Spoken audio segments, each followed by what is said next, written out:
Hey, we're back. EJ Hradek here alongside with three members of the Colorado Avalanche in town to play the Devils and Rangers. Lucky enough to have them stop by. We got Shane O'Brien, we got Ryan O'Reilly, and we got Gabriel Landeskog. Guys, thanks for taking a little time. Our pleasure. Thanks for having us. We got two real Irish guys here with O'Brien and O'Reilly the day before St. Patrick's Day. I mean, you're here in New York for a St. Patrick's Day game. Anything you're going to do to celebrate that along the way or no?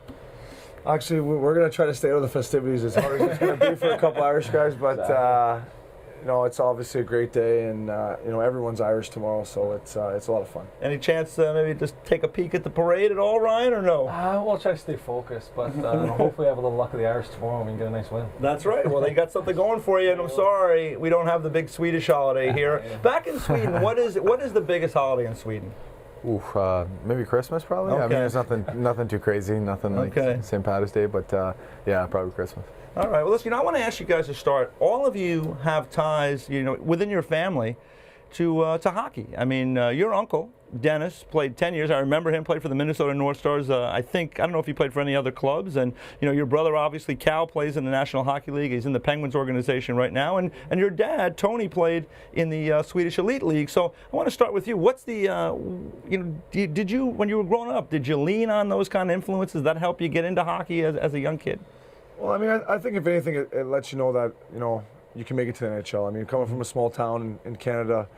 As a kid, it's tough to make it to the NHL. And when your uncle played, and your dad played junior too, right? My dad played a little bit. Yeah, he played a little bit. And Pat O'Brien. Pat O'Brien. What a name! We should have him here tomorrow. If there's anyone celebrating St. Patrick's tomorrow, it'll be my dad for sure. He never lets me down. So, obviously, if anything, it just gives you, belief that you can do it. And he played 10 years. He had a great career, and he's helped me along the way. And he doesn't miss a game, so it's definitely something special. How about you with your brother Cal? I mean, you guys have probably played against each other along the way. You're the younger brother. What's that like? Oh, well, all grown up, my brothers, I always play with his buddies and all his friends and stuff like that. And, I don't think I'd be here if it wasn't for him. He went through, watch him go through junior, kind of learn, how hard you need to work, the things to do. And then again, at the pro level, again, seeing him, do that. So, having him there has been, it's amazing, and we played against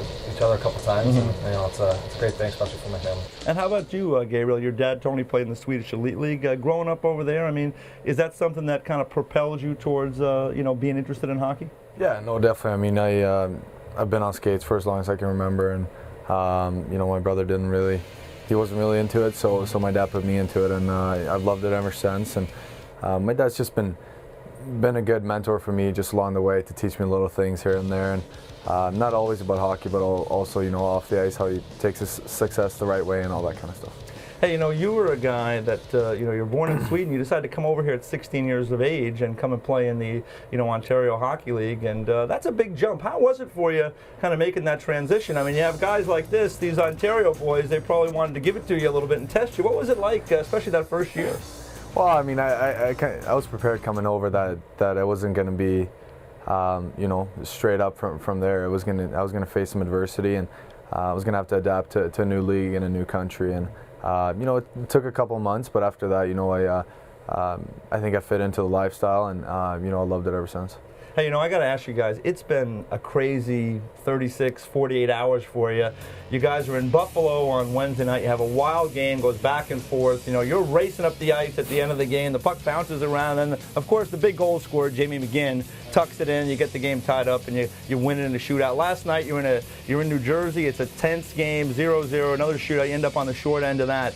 Let me start with you. I mean, what is that swing like? I mean, you guys are used to this, I guess, traveling around, but that's a crazy swing, and you're in the middle of a playoff race. It must be kind of an interesting time for you guys. It's an exciting time for us. I mean, we have a very young team, and these two guys are a prime example of our young guys have led us all year, and it's exciting. We're growing, and we're right in the thick of things. So we have an uphill battle, but we're growing every day as a team. We got a lot of character in that room, and it's a lot of fun right now to come to the rink. Everyone's having a good time, and we've got a good group, and we're making the best of it. You guys are in the middle of this race now, and it's crazy on both in the East and the West. And in the West particularly, I mean, I think it's 4 or 5 teams separated by a handful of points, 2 or 3 points.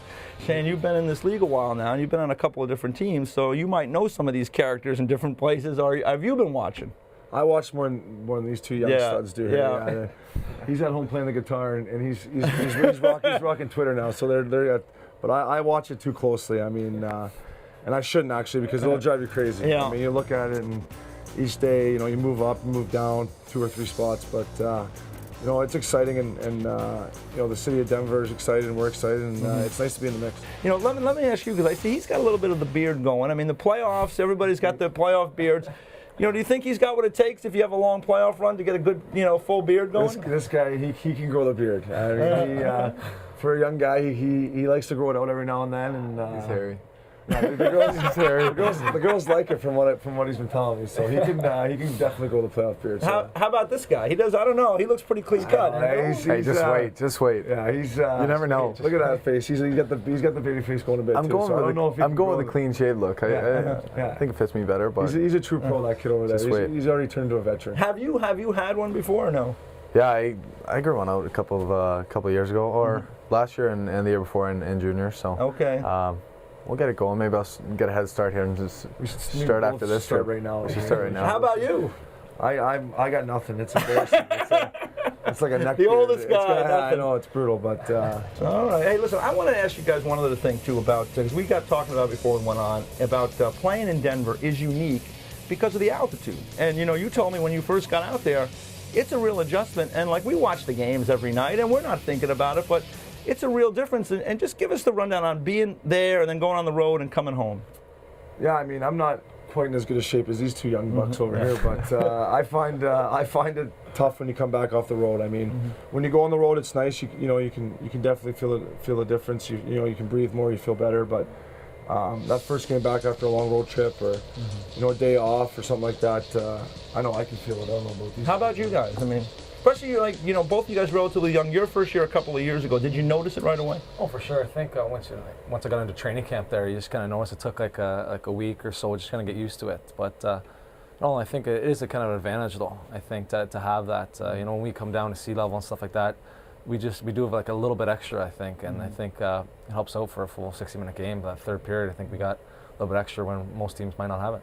How about for you, Gabriel? First year, was it something that you had to really deal with early on in training camp and get used to? Yeah, no, just like Ryan said, I think the first week was probably the toughest week of my life. I want to say because you start thinking you got a health problem. Yeah, it didn't feel like my workouts all summer hadn't paid off, but you get used to it, like Ryan said, and like you said, we kind of have an advantage now, I guess.